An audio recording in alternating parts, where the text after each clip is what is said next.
Hello, my name's Adrian Hardy, and I've been doing some work with British Nuclear Medicine Society over the last 8 or 9 years, looking at their work from the patient perspective. This video today is a unique one from my perspective. I've been able to sit back and enjoy listening to the two participants, Alan Abernethy, who is the patient involved, and Professor Joe O'Sullivan from Belfast, who's been treating him. I think as you listen to it, you'll see the rapport that's grown up between the two of them over the years of they've been working together.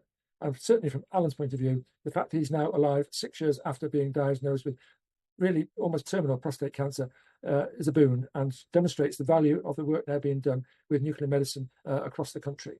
So whether you're a doctor or a patient, please sit back, listen, and learn from what they tell us today. Thank you. Yeah. Sorry, we're recording now. Okay, we're straight into it. Okay. Okay, my name is Alan Abernethy. I was diagnosed with advanced prostate cancer in 2018. I was then working as a bishop in the Church of Ireland. I've since retired. But I want to tell you a story which kind of helps me understand something of what Professor O'Sullivan will talk about. I was doing school assembly in a very deprived part of North Belfast. And I was asking some of the kids before I went into the assembly, a P7 class, what they want to do when they leave school. And one kid said, well, they wanted to be a care worker. Another said they would like to drive buses. Another said he wasn't sure because his dad was unemployed and he liked the idea. But then this other kid, who was very quiet in the corner, I said to him, and what about you? He said, well, I want to be possible. I said, what do you mean? Everybody tells me I'm impossible. I would just like to be possible. And that story, in my mind, sums up the story I have with advanced prostate cancer. When I first met Joe O'Sullivan, he himself would have said 30 years ago when he started in medicine, my situation with advanced prostate cancer was impossible. I would have 18 months to 2 years to live. But since the various trials and all the work Joe and his team have done in Queen's, my treatment has now become possible. I'm alive 6 years after being diagnosed, which actually is incredible. And so I think that's partly what the story is about. It's making the impossible become possible. I think, Joe, that's a nice way of you maybe to start something about what the trial's been about. Yeah, well, that's a really nice anecdote from the kid, and also, but the idea that, I mean, what gets me out of bed in the morning, especially from the research side of my work, is try exactly that, trying to make the impossible possible, trying to make problems which were unsolvable, or especially in the medical world, were making people's lives misery, were shortening people's lives. And I think in prostate cancer, where we've seen some of the most amazing improvements have been exactly the kind of situation you found yourself in, Alan, which is being diagnosed with metastasis already established when you were found out about. You know, the cancer is already spread, making it an incurable problem. But us researchers, we have incurable and curable has a certain meaning, but I think it's not all about cure. It's about, you know, prolonging life and prolonging quality of life. And to me, research is all about that. That's where we're trying to improve people's lives by taking on things that were previously considered difficult or even impossible, as you described. And we've seen the progress with that. And that's immensely rewarding for us clinicians, because especially the way we work here in Belfast, we're very patient-centered. We try to have trials that are, you know, answering important questions for actual people rather than trying to just promote somebody's career, which sometimes can be the case with certain research programs. Yeah. And I think yes, Alan. No, sorry, when I first met you, I was, I think, already into my treatment. I was the original treatment was 6 chemotherapies and 20 radiotherapy. I think I had 4 chemo done when Aidan said to me, the boss wants to meet you, is what he said. And you were then inviting me onto the trial. I think I was number 29. I was 30 to join the trial. That's right. That's correct. Yeah. Yeah. So, I mean, when we've got a trial open like that, especially a trial like ADRAD, which was a very complicated study. And just for information, ADRAD was a study where we looked at men with metastatic hormone-sensitive prostate cancer, so already spread to the bones at the time of diagnosis. Standard of care would have been at that time hormone therapy and 6 cycles of chemotherapy. But we designed a trial which added 2 forms of radiation, the radiation to the prostate and pelvis using linear accelerator. But the really innovative part, we think, was using radium-223. And that's much, much earlier than radium-223 is used in standard practice, which is normally when the cancer has progressed beyond hormonal therapy. So for us, yes, when I met you first, Alan, you were ideal candidate for the trial. You were fit and well. You were getting through your chemo, but chemo, as you experience yourself, is not a walk in the park. It's very tiring, but you had got through it very well. So you were actually an ideal candidate for this particular study, which tried to then, on top of standard care, try to improve upon that. And that was really when I met you first. That was the discussions we had, and you were. If I remember right, Joe, I wanted to sign there and then, but you made You it did. take 24 hours. You wanted to talk me out of it, almost saying these are all the possible problems, and I just wanted to sign up because I was so keen to get started. Yeah, when you were enthusiastic, and I guess we're very enthusiastic about the research as well. But what you're describing there as well, that we often get people saying, "Let me sign, let me sign, let me start." But of course, we have to go through a governance process, and especially to make sure that somebody fully understands what they're getting into. Because as you experienced with the trial, it was quite busy, it was quite intensive. There was like obviously 8 weeks of radiotherapy, then you had the 6 cycles of radium, and then multiple visits for extra blood tests, scans, etc. So I think it's really important when we meet somebody. I'm definitely enthusiastic, and we meet enthusiastic people like you, but we also have to temper that with making sure you really know what you're getting in for, and that it's and that's so our ethical side or our sort of governance side comes in there as well. But once you'd had a chance to read the information yourself and your missus read through it and came back, and it went from there. I mean, it is interesting looking back in the treatment, Joe, the hormone treatment, which I'm still on. Yes. I mean, I think the side effects in that are probably the worst of them all. I mean, chemo was not nice, but the worst part of chemo, from my mind, was the steroids, which you got a few days before, and they kept you going. And then the crash came about 4 days after the chemo. I just collapsed. Yep. And the radiotherapy was, instead of 20, you decided to give me 37. That's I right. found it difficult because, as you know, there was some damage to the bowel in the way through. That's right. But I still think, and I didn't find many side effects from the injections, because, I mean, apart from feeling a bit of a metallic taste in my mouth for a few days. Yes. Yeah. I mean, I think my knee felt a bit sore afterwards, because that's where I had a dodgy knee from a motorbike accident. But I think generally the hormone treatment is actually the thing that probably gives them more prolonged side effects than anything else, which is interesting. I didn't expect that. I expected the other things to make it more difficult. Yeah. I don't know if that's generally true for other patients.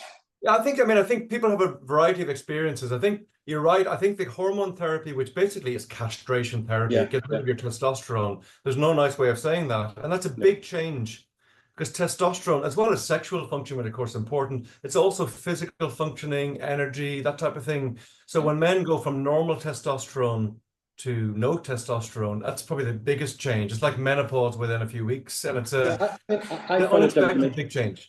I find it difficult to make decisions, for example. Just simple decisions. Do I want an ice cream or not? That would have been easy before, but just any decision I find difficult.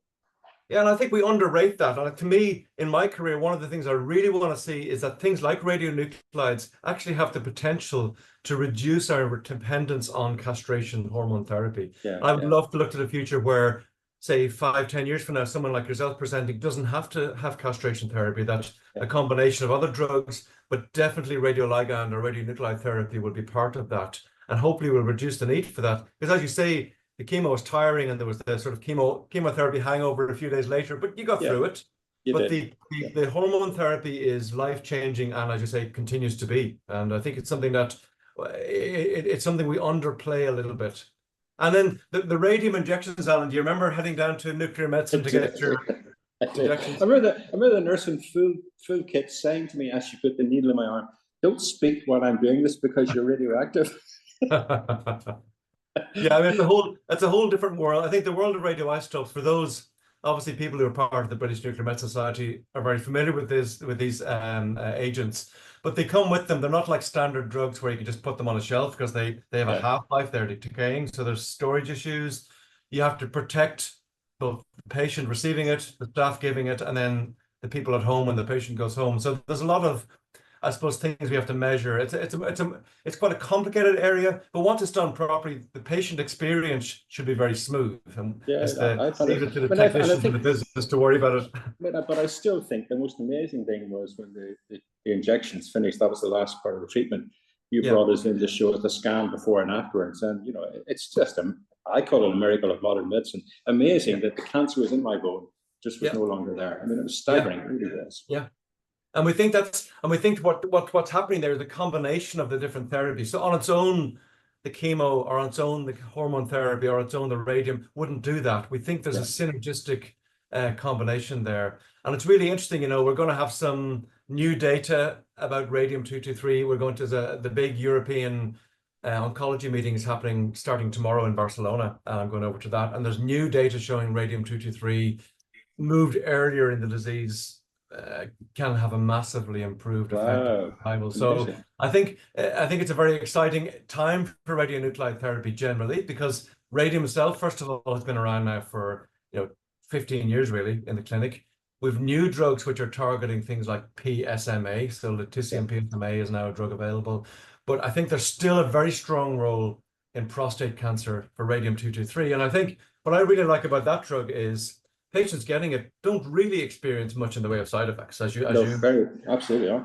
Right, yeah.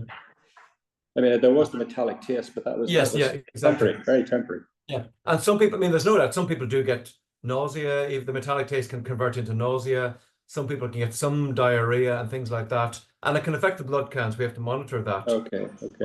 But for the most part, because I remember doing one of the original clinical trials of radium, and it was compared to a blinded placebo drug, so we didn't know which patients were receiving radium and which were receiving a placebo. If you did a trial like that with chemotherapy, you would definitely know who's getting the difference. Yeah. They would tell you after 2 days. Whereas with radium, actually, we couldn't tell from the patients and the side effects, etc. We couldn't tell who was receiving, and to me, that fits very well with where cancer therapy has to go. But obviously, we want cancer therapy to be more effective. That's clear. Everybody wants that. But you also have to have it tolerable. There's no point having a cancer therapy which gets rid of the cancer and then leaves the patient in a horrible state, or like horrible deforming surgery or a lifelong misery. I think we have to develop cancer therapies that are more acceptable. I think the radioisotopes are really falling in that category. What do you think, Joe, is the bigger lessons that I've learned from the research on that particular trial? Were there particular things that you find really helpful? Yeah, I mean, there were a few things. First of all, the fact that it was safe to combine the radium with external beam radiation, because they both can potentially cause side effects in the bowel. Radiation because it's directly passing through the bowel, despite our best efforts, and radium because it's excreted through the guts, basically. So first of all, we were happy that we saw no really overlapping toxicity. We saw the standard kind of bowel toxicity that you see with radiation. Secondly, I think what's really interesting about the study, we had 30 men in the study, and there's a cohort who are now the long survivors. I mean, quite a few of the men who've been in the study have passed on, but there's a clear cohort of a little more than 1/3 of the patients who've done exceptionally well, you included, thankfully, who have definitely lived way beyond expectations, and not just lived, but actually have not needed further treatment yet. We know actually. Apart from the hormone therapy, I'm living a very full life. I'm still doing my steps. I'm still cycling, still swimming, still doing all the normal things. So it's not. It hasn't even debilitated me in a real sense, I don't think. Which I think is very exciting. It's not just that you have given me a longer life, but actually the quality of life is very good. Yeah, and I think because when I talk to a lot of people like yourself, and I care about what people's quality of life is, and I really pay attention to the life they're living and the life they want to live. And if the treatment is going to destroy that, so for example, if somebody absolutely loves whatever mountain climbing or whatever it might be, you have to sort of balance the treatment with the side effects, and also really take into account that person's lifestyle. So I suppose the treatments with the least impact are the best, least impact on quality of life. But of course, the best way to maintain quality of life is to get the cancer as under control as possible, and I think that. We saw from your PSA has been down in your boots ever since, thankfully. And well, it's gone up slightly, as I say, but as you said, a point one. It'll tend to drift a little bit like that. But I mean, I get anxious. I get anxious when it's gone up a point one. I remember saying that you've gone from 0.7 to 0.6 or something. That's up, Joe. It's up, but it's not so up. Well, I mean, that's part of the journey as well. I suppose it's learning, especially in the aftermath of treatment, what to expect, what can you do to improve things, and you've obviously been good on exercising and things like that. And that's also part of the learning from the study, is what happens afterwards. And I think the other interesting thing about the study is really the importance of bone metastases in prostate cancer. We know that it does spread to other places, no question about that. But if you focus your efforts on the bone, like we did in this study, you can have very dramatic effects. Yeah, I mean, I think for me the best part of all of this is the fact that, you know, I mean, my family joke, Joe, you've become my new best friend. There is that sense, because you've been on that journey, because you and your team have been amazingly supportive, Yeah. there's a very special friendship developed. Yeah, I agree. Which I find a fantastic thing, because I really feel constantly supported. I know there's that amazing support, whatever happens. Yeah. And for the family, that's very important to me. It's very important. I suppose I just want to commend you and your team, because I think in any oncology journey, that's one of the key relationships. If there's a trust and a sense of we're in this together, and I think that's what you've given, and your staff have given to me and my family. So it's amazing. I appreciate you saying that. And I think that trust is so important, especially when it comes to research, because you're asking somebody to step beyond the standard of care and take a chance. And especially a study like ADRAD, which is really a phase 1, phase 2 study. So it's quite innovative, but that means it can be quite burdensome and everything else. So I think you have to have a lot of trust in your clinicians. But it's one of the great joys about doing research is exactly that, is that you have more time to spend with people. Yeah. You get a little bit more in depth into their life and their disease, obviously, but you really get to know people. And I've made some great friends, and yourself included, Alan, over the years, and taking part in trials, and also families as well. And I think if you enjoy research, if you don't enjoy that aspect of the research, I think. And I think, Joe, I mean, we haven't mentioned, but you know my wife Liz, but she's a medic too, and yes, that was a very important part of the journey, that you always answered her questions, because I didn't ask questions. I just said, give you the treatment I want to live. Whereas she was the one kind of asking the questions. I think that sense, you don't just treat the patient, but the family, wasn't very important. Very much so. I'm very conscious. I'm very conscious of that exact fact. Yeah. You know, I often say to people, you know, please don't ask about me. Ask my family how they are, because I think the journey for them is almost more difficult than for the patient, because all the focus is on me. And it can be tough for families, because they can be sort of feel like they're not fully understanding, especially sometimes patients come on their own to clinic appointments. We try to encourage people to bring somebody, and especially when it comes to taking part in a research study, because you know you're the patient. You might hear a certain thing or interpret a certain way, and then the family go, "Oh, no, I didn't say that," or what, you know. So having the person there, first of all, as an extra pair of ears, but also to ask those questions maybe you wouldn't ask. And you're absolutely right. I'm very conscious when I'm seeing somebody in clinic that there's a whole pile of people waiting for the WhatsApp message to say how it went and etc. So and I think being part of research, because you do get that little bit of a closer relationship, you're a little bit more aware of that as well, and that's something we take great pride in here in Belfast. I mean, I think, you know, looking at it was a lovely family. My wife's a doctor, my son's a doctor, my daughter-in-law's a doctor, my daughter teaches biology. You're surrounded by medics. I'm surrounded by scientists. I'm the only art student. They get all the high questions. I get the hard ones, the why questions. But I think for me, that's been a great part of this, that they've really been able to, you know, for the medics in the family, they would have said from the day one, my situation was impossible. Yeah, it was. They have had to learn in this, actually, that this treatment does make life possible. And that's part of the thing I've really enjoyed, the fact that we're able to talk about that together, that they've always been surprised by how well I've done, because that's how good this trial was for me personally. So it's been brilliant. Yeah, I think it's really good for the nuclear medicine community who might be listening to this video. I think you know, nuclear medicine has been for so long a diagnostic specialty. Obviously, it always had some therapy, especially thyroid cancer and other things. But now it's really about to take off in solid tumors, and prostate cancer for certain, but also coming in other solid tumors like breast and lung, etc. So I think, you know, the beauty of these while these therapies are complicated, the patient experience is very good generally, and I think it's something that those of us involved in this type of research are very excited about. And I mean, personally, as a prostate clinician especially. There will always be injections, Joe, will it? That's how it will work? I think realistic, so most of the way it works, so radium works by being attracted to the part of the bone that's affected by the cancer. It's sort of like it sucks the radium in, because radium behaves like calcium when you inject it intravenously. And most of the other therapy, the other big one is lutetium-177 PSMA, that targets a protein on the surface of the prostate cancer cells. Again, it's injected intravenously, but then it circulates around the body and sticks to the areas where this protein is expressed. And so most of them are intravenous. There have been some studies looking at injecting radioisotope directly into tumors, but they have been less successful. I think the intravenous route, targeting something interesting on the cancer cell or nearby the cancer cell, has been probably the most valuable type of radioactive treatment. And what's the next step for you, Joe? Where does this go in Yeah. terms of your own Yeah. research? So the next step for us then is to develop. I mean, there's already a big clinical trial called Stampede and another one called PSMA Addition, who are looking at this lutetium-177 in the same type of patients as yourself. And now with this new data coming, being presented this weekend, there's a renewed interest in a big trial, a randomized trial of what you had, Alan. So basically, radiant for men with bone-dominant metastases from their prostate cancer and receiving the 6 injections of radium very early on.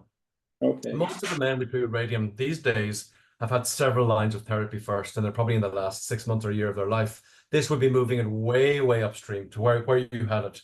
So I think what we really need is a large randomized clinical trial. So I'm actually having some discussions in Barcelona this week about exactly that. And to me, to prove that this therapy is effective, yes, we've seen it in your situation, but we weren't comparing you to guys who didn't have it. Yeah, you really exactly. have to have some sort of a comparative study. So I think that's next for the radium.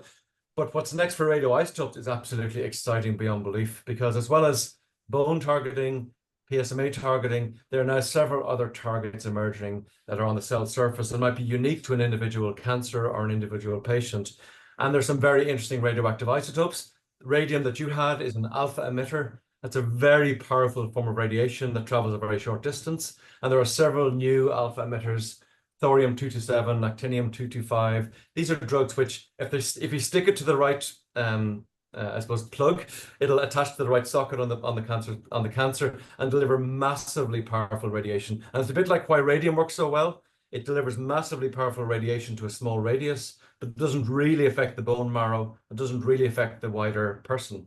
So I think that's it's a very exciting field, and we're developing both our clinical research program in radioisotopes, but also we've just appointed a new academic in preclinical, so people doing research before the patient, so in cells and animals, etc. So we're really excited about the future of radioisotopes. And I think it's a very exciting time to be in nuclear medicine, actually.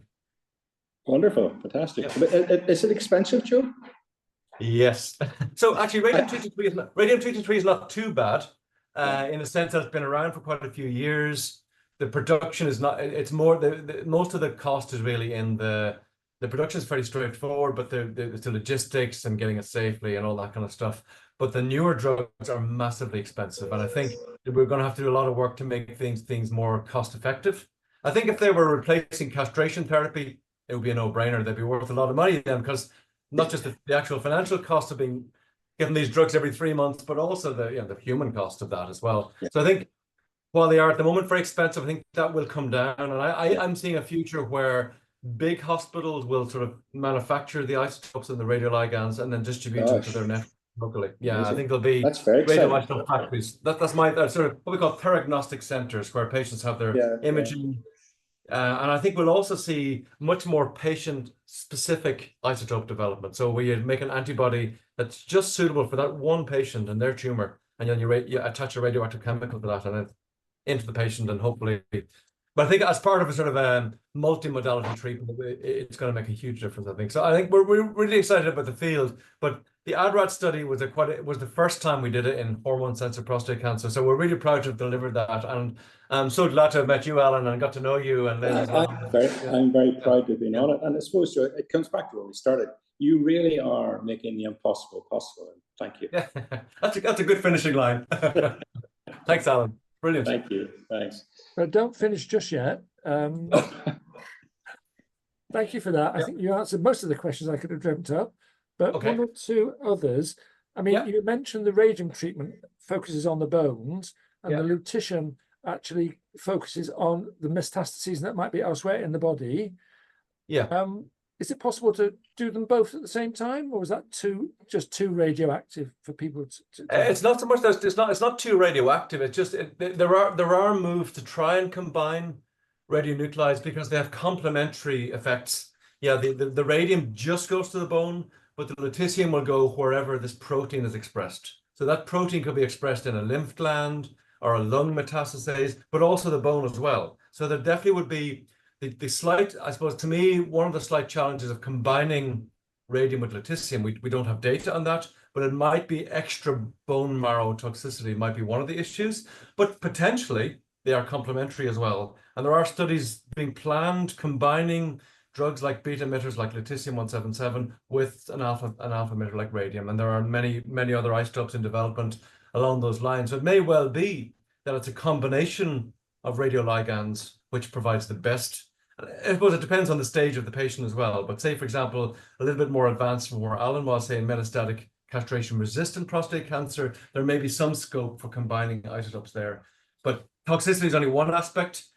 Also, are they actually effective? And also, are you just creating the world's most expensive cancer therapy without necessarily? So I think that's why I think clinical trials are needed for that, but also the health economics aspect of that are important as well. Because there's no point saying this is a great treatment, but it costs £1 million per patient, and that's. Yeah. So how did you get involved in this trial then to start with? Did you apply for the money to do it, or yeah? So this trial was. Well, I mean, I suppose to give you a quick potted history of my career, that'll probably tell you something about it. But after finishing training in Dublin, I went to the Royal Marsden Hospital to do a 4-year senior research fellowship. And that was very much around radioisotope therapy in prostate cancer. The drug at the time was rhenium-186, HEDP. And we were giving very high dose of that drug along with stem cell transplant in men with very, very advanced prostate cancer. So I did my thesis on that. When I moved back to Belfast then in 2004, I continued radioisotope work, initially with rhenium, strontium, samarium, etc. And then when radium came along, we were involved in all the sort of early phase 2 and then the phase 3 and then beyond trials. So I always had a general interest in that. And because I'm a prostate cancer oncologist, I knew that hormone-sensitive disease, metastatic hormone-sensitive, was the key, I suppose, the most changeable one that really could make the biggest difference for people surviving the disease. So I developed the idea.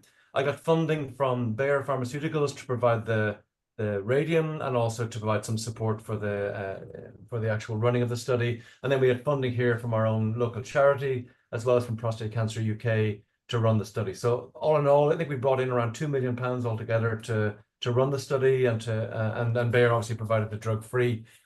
That was about a 3-year process. From the initial idea to the first patient was about 3 years. So you have to really have patience, persistence, and then not take no for an answer would be the thing I learned from that study. We're also very lucky here in Belfast. Over the years I've been here, there's been a massive development in our clinical trials unit, and the people who work with me, the people who ran the governance for the study, the ethics, the research nurses, research radiographers. Alan would have met many of those people. Absolutely outstanding team. I think it's fair to say I had to hustle to get it done, but they delivered it. The cancer centre in the city hospital is second to none, Joe. It's amazing. Yeah. And I suppose we have to say something of Paddy Johnson, how that legacy says, and amazing what that gift is. That's right. Paddy Johnson, who was known to both myself and Alan, he was the Vice Chancellor of Queen's, and when I came to Belfast first, he was the reason. And he had a big vision for. He believed in radiation as a therapy. Of course, radium from the radiation therapy. So he really created this environment where we're ambitious with this type of study. And I think my own personal research interests were facilitated by that environment, really. Part of the reason for doing these interviews is to try and get from both your perspective, Joe, and also from the patient's perspective, the benefit of using MRT therapy early in the process, despite the cost, because obviously there is a cost involved in it, because of the extra longevity it gives to people, the quality of life it can create for them. So I suppose the question now must be, how does your research and the results from that translate into everyday life here in Wigan or in Wolverhampton or wherever? That's the big issue, isn't it now? Yeah, I think the key thing is most cancer therapy, in prostate cancer especially, most of the effective therapies in very late disease are more effective when you use them upstream. The downside can be over treating people, so not everybody needs it. However, I think that especially this new data coming from the PEACE 3 trial is showing that radium used earlier has a much more dramatic effect. So for example, radium, when it's used in the last year of life, maybe extends life by 2-3 months. When it's used in the first-line metastatic castration-resistant setting, it could improve survival by 8-9 months, perhaps. And we think even more so in where Alan was. So what we need to make that a practice-changing trial is to move to a randomized study. So that's the next phase, to sort of prove that compared to standard treatment, this extra treatment makes a difference that's both useful for the patient in terms of longevity and quality of life, but also is cost-effective and deliverable. So I think that's the next step for this. So I think just two more questions if I can. One is, what's the impact on families like Alan's from sort of the need to have separation time after treatment? So a day, 2 days, 4 days. Yeah. Particularly if you've got grandchildren, people like that around as well. What would you suggest? Or what would you recommend, say, to Alan? And what does Alan actually do? Yeah, well, I mean, I think the good thing about radium-223 is from what you're talking about really is radio protection. Radium-223, thankfully, is one of the safer drugs or easier drugs to manage in terms of radiation protection, largely because it's an alpha emitter, and most of the radiation doesn't leave the patient at all. I think it's probably more relevant to something like lutetium-177, where it's a beta emitter as well as some gamma. So when a patient's had treatment, they need to stay in the department usually 2 or 3 hours at least to have the radiation levels emanating from them at 1 meter from their body to be below the regulated level. And that's to protect people around them. So I think radium-223 is a bit special in that respect, in that you got to be careful with your excreta for a few days. I think Joe, Alan, you probably remember that. Yeah, one of the questions we were asked before the injection was, do we have 2 toilets in the house? Yeah. We actually, because I lived in a big house for the job, we had 3 toilets. So we used a different toilet for 48 hours. That was the deal. And so that's how we worked it. It wasn't that difficult, but it was just, as you say, it was the toileting exercise was the key thing. Yeah, it's all about minimizing the exposure of other people. I mean, actually, radium is pretty safe, and most people who have radium injection can go onto public transport straight after the injection or can be around people. And then we minimize exposure to vulnerable people. So we say avoid, keeping close contact with a tiny baby or somebody who might be pregnant. You don't want to be standing right beside them for an hour or something like that. But that's all about minimizing. The risk is actually very low. It's a bit higher with the beta and gamma emitters because obviously some of the radiation is leaving the patient. It's detectable. So you make sure that the levels are below the acceptable environmental levels before letting them off. But again, education is a big part of this, and explaining to both the patient and their family. For example, if somebody had incontinence, they wouldn't be suitable for radioisotope therapy unless they were being managed very carefully. You couldn't let somebody, for example, who had bowel incontinence or urinary incontinence just head home to their family after a radioisotope. So there are certain things you have to be careful about, and making sure that people understand that. But radio protection is absolutely core to delivering radioisotope therapy. I think it's a very fundamental part of how we approach these things. Okay, can I just ask you then one final question, which is, Alan and you have set up a very good relationship because you've been working together for a long time. Yes. And you've obviously seen far more of him because you're doing all these extra bits of scanning and blood taking and things like that. Yeah. But for a normal patient, if there is such a thing as a normal patient, what about that doctor-patient relationship? Because you've established a really good one there. Yeah. But it's equally important, isn't it? Whenever a doctor is offering to treat a patient and trying to explain what's going to happen, there's confidence and that the patient's views and needs are being taken into account rather than just what you fancy doing as a doctor. Yeah. Totally. I mean, what you're really talking about, I mean, there's a few different things there. So I personally pride myself, and when I'm teaching my trainees and my sort of proteges coming through, is to really, to really think of the person. The patient is the core. So everything revolves around them. It has to be focused on what they want. And you're also talking the concept of shared decision making. And that's where it really starts. That's where, of course, I have expertise on prostate cancer, and somebody coming in who knows nothing about it. Yeah, they're on a steep learning curve, but of course, it's about their health and their body. So part of my job and part of our training in oncology, especially, is learning how to communicate that and learning how to listen to the patient, what their priorities in their life are. For example, it could go from everything from, I want to live as long as possible, I don't care how much it hurts, I want all the treatment, to, look, doc, I just want to take it easy. Whatever's the minimum that keeps me out of trouble for a while, I'll take that, and everything in between. And some people say, well, I've just got a young wife and I want to live to see my kids growing up, or it might be I want to see my grandkids.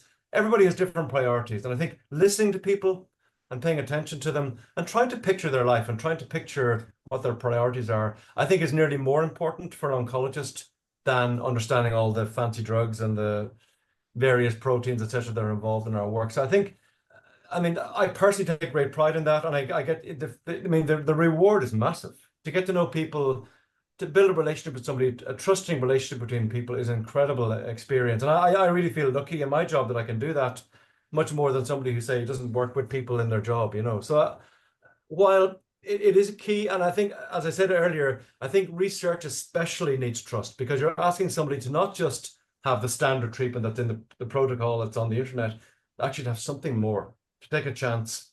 So I think maybe us researchers maybe have had to do an extra bit of work in building up trust.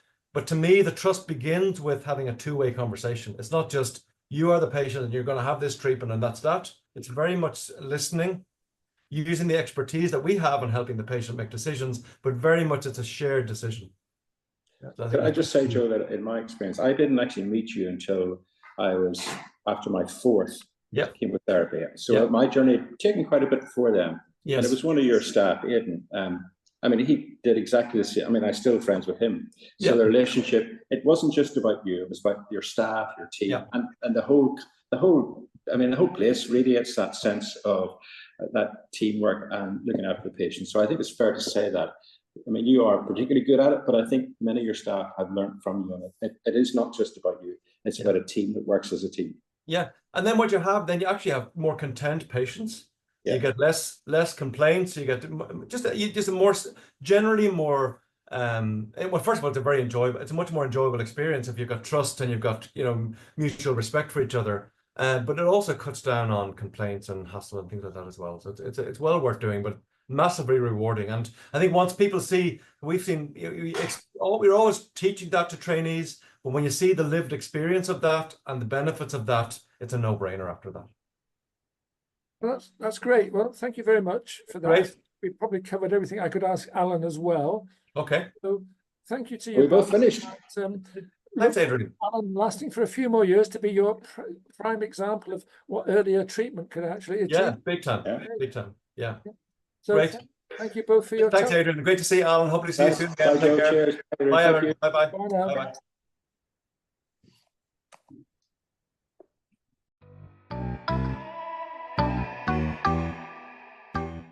You were diagnosed in 2018, you're saying, Alan? Yeah, with advanced prostate cancer, which means it spread to my ribs, some lymph nodes, and generally it wasn't good news. So I was immediately started on treatment, which at that first stage was going to be 6 chemo and 20 radiotherapy. Halfway through the radiotherapy, my then doctor, Dr. Aidan Coles, had told me, Professor Sullivan wanted to talk to me, because he was a man short on his 30 people on the clinical trial. So Joe tried to persuade me not to go into the trial and told me all the things that could go wrong. And I said, Joe, I'm going for it. This is my life. I've got to give it a whirl. So that then changed from we had 6 chemo. I finished those with 3 more. And it changed from 20 radiotherapy to 37 radiotherapy. And then the 6 ADRAD, the radio 121 injections. Right. And before the chemo started, I also went on to the hormone injection, which I'm still on. And my real difficulty, and I talked to Joe about this, I haven't a clue what my side effects are from. Right. Which bit causes which side effect. Right.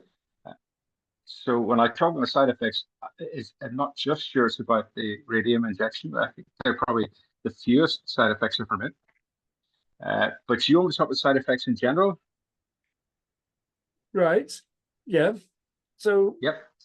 And also on your family, because there are bound to be impacts as well, aren't there, from what you can and can't do? Yeah, well, I mean, I think, very quickly I realized I had to retire. And I retired in health grounds at the end of 19. But I was really on sick leave for that year receiving treatment. But the hot flushes continue every day. They keep me awake most nights. The 37 radiotherapy did severe damage to my bowel, so I was bleeding quite a bit for a while. They've now done a repair in that, 2 repairs, which seems to really sort the problem. My energy levels can be very up and down. Some good days, some bad days. The radium injections, I think they attacked the cancer in my bone, but they've also left my both knees, which are very dodgy anyway, a little bit more arthritic than they might have been. You still there? Is it iodine therapy you had, or lutetium treatment? No, it was the nuclear medicine, the radio 121, was it? Radio 121, okay. The nuclear injection. It was radioactive. So yeah. And when you had that, clinical trial. So I had 6 injections of those, but I think they obviously killed the cancer in the bone, but they, at the same time, I think attacked my two dodgy knees. Right. So last time you're going to walk up a mountain. Sorry? No, all right. I was going to say, your dodgy knees, that's put you off walking up mountains then, has it? No more of that. So you can still get around town though, can you? Well, no, I mean, I still do my 10,000 steps a day. Right. I do a little bit of swimming. I do a bit of cycling. I mean, I try and do, I mean, I live as normal life as possible. Right. But I feel as if I've aged about 10 years overnight. Right.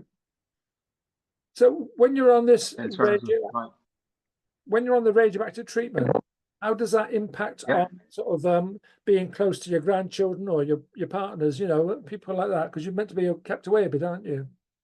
You're saying when you're on the radioactive... I got them. When I was having the injection, the nurse told me not to speak because my saliva was radioactive. But she said once I go home, I was okay. You know, I wasn't radioactive. But I needed to be careful when going to the toilet because, if possible, we should use separate toilets while I was on this treatment because everything coming out of my body was radioactive. Right. And did you have to keep yourself? I mean, when I was talking to one of the other patients, they had to be kept away really from their family for about 3 or 4 days while the